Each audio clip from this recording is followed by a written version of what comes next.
नमस्कार, भारती न्यूज़ का खास कार्यक्रम संडे स्पेशल देख रहे हैं आप। आपके साथ मैं हूं अक्षिता सैनी। भारत की राजधानी दिल्ली की हवा एक बार फिर से पुअर कैटेगरी में चली गई है। स्मोग इतना घना है कि लोगों को मास्क के बिना घर से निकलना मुश्किल हो रहा है। ये सिर्फ एक शहर की कहानी नहीं, बल्कि एक ग्लोबल एनवायरमेंटल क्राइसिस का सिग्नल है।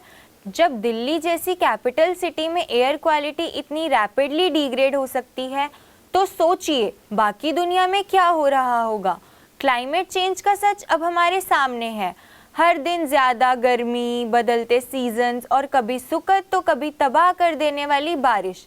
लेकिन क्लाइमेट चेंज का मतलब सिर्फ टेम्परेचर का बढ़ना नहीं है। ये टेम्परेचर और वेदर पैटर्न्स में भी लॉन्ग टर्म बदलाव है, जिसका effect health, food, jobs, housing और ओवरऑल लाइफस्टाइल पर पड़ रहा है। ये बदलाव कभी नेचुरल थे, लेकिन 18वीं सदी के बाद से मौसम में बहुत बदलाव देखे गए हैं, जिसके नेगेटिव इफ़ेक्ट हम सभी की ज़िंदगी पर पड़ रहे हैं। अब इस बदलाव के लिए हम सरकार को कितना मर्जी दोष दें या अपनी जिम्मेदारियों से पल्ला झाड़ें, लेकिन इसमें कोई शक नहीं है कि क्लाइमेट चेंज को लेकर हम सब जिम्मेदार हैं और इसके लिए हम सबको मिलकर प्रयास करने होंगे। दरअसल जब फॉसिल फ्यूल्स जलते हैं तो कार्बन डाइऑक्साइड और मीथेन जैसी ग्रीन हाउस गैसेस एटमॉस्फेयर में घुल जाती हैं, जो एक इनविजिबल ब्लैंकेट की तरह धरती को घेर लेती हैं और उसके टेम्परेचर को अननेचुरली बढ़ा देती हैं। यही गैसेस व्हीकल्स, फैक्ट्रीज और इलेक्ट्रिसिटी जनरेशन से भी निकलती हैं। डिफॉरेस्टेशन यानी जंगलों का कटना भी कार्बन डाइऑक्साइड बढ़ाता है और एग्रीकल्चर और oil and gas industries methane का बड़ा सोर्स है। एनर्जी, इंडस्ट्री, ट्रांसपोर्ट, बिल्डिंग और एग्रीकल्चर, ये सब इस ग्लोबल क्राइसिस के मेजर कंट्रीब्यूटर्स हैं। साइंटिस्ट ने क्लियरली प्रूव किया है कि पिछले 200 साल में ग्लोबल टेम्परेचर में जितना भी इंक्रीज आया है, उसमें लगभग पूरा योगदान ह्यूमन एक्टिविटीज़ का ही है। आज धरती का average surface temperature pre industrial era यानी 1800 के एंड से 1.5 डिग्री सेल्सियस ज़्यादा हो चुका है और ये लास्ट 10,000 साल में सबसे ज़्यादा गर्म समय है। 2011 से 2020 तक के डेकेड रिकॉर्ड पर सबसे गर्म रहा और 1825 के बाद हर नया डेकेड पहले से ज़्यादा हॉट होता जा रहा है। लेकिन गर्मी तो सिर्फ शुरुआत है। धरती एक इंटरकनेक्टेड सिस्टम है। अगर एक जगह कुछ बदलता है तो दूसरी जगह भी उसका प्रभाव पड़ता है। क्लाइमेट चेंज के कॉन्सिक्वेंसेस में severe drafts, floods, forest fire, rising sea levels, polar ice melts, destructive storms और बायोडाइवर्सिटी लॉस भी शामिल है। ये सब कुछ आज रियल टाइम में हो रहा है। छोटी छोटी कम्युनिटीज़ को अपना घर छोड़कर माइग्रेट करना पड़ रहा है। सी लेवल्स बढ़ने के कारण और कुछ जगह तो ड्रिंकिंग वाटर भी सॉल्ट वाटर इंट्रूजन से खराब हो चुका है। क्लाइमेट रिफ्यूजीज का नंबर आगे चलकर और बढ़ने वाला है। हेल्थ, फूड, शेल्टर और लाइवलीहुड सब कुछ इस क्राइसिस से इम्पैक्टेड है। यूनाइटेड नेशंस की रिपोर्ट क्लियरली ये कह चुकी है कि अगर हम ग्लोबल टेम्परेचर राइज को 1.5 डिग्री सेल्सियस तक सीमित कर पाए तो हम सबसे बुरे इफ़ेक्ट से बच सकते हैं।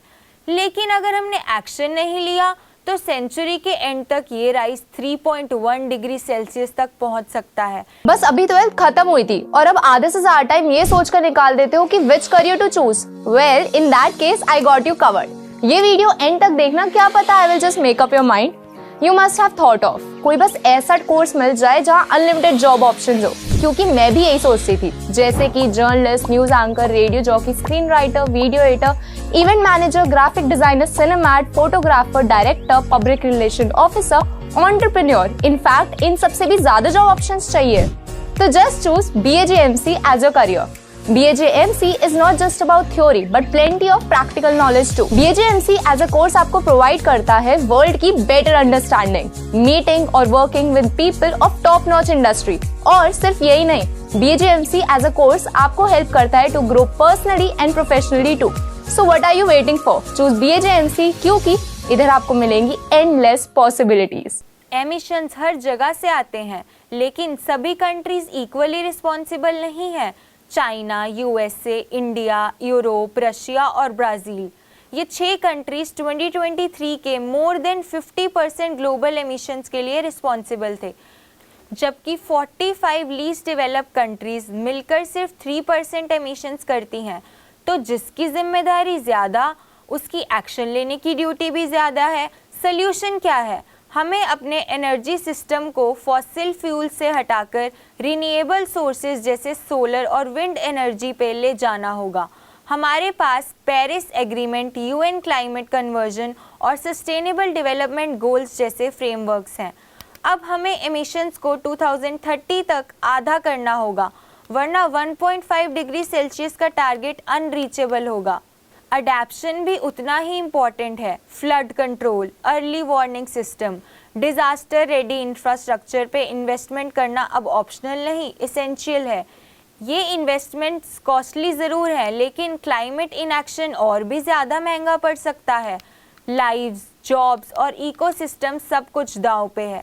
डेवलप्ड कंट्रीज़ को अब डेवलपिंग नेशंस को फाइनेंशियली सपोर्ट करना होगा, ताकि वो ग्रीन ट्रांजिशन कर सकें और इस ग्लोबल विलेज को हरा भरा रख सकें। आज के इस विशेष एपिसोड का संदेश सिंपल है, क्लाइमेट चेंज कोई फ्यूचर की प्रॉब्लम नहीं, ये आज जो हो रहा है और इसका सल्यूशन भी हमें आज ही ढूंढना पड़ेगा। टेम्परेचर की बढ़ती हर डिग्री का फ़र्क हम पर पड़ रहा है। हर एक्शन काउंट करता है, हर सिटीजन का रोल इम्पॉर्टेंट है। धरती की पुकार को इग्नोर करना अपने और अपनी अगली पीढ़ियों के फ्यूचर से मुंह मोड़ना है। तो कुछ इसी मैसेज के साथ आज के प्रोग्राम में इतना ही। अगली बार फिर हाजिर होंगे एक नए टॉपिक के साथ। तब तक के लिए देखते रहिए भारती न्यूज़।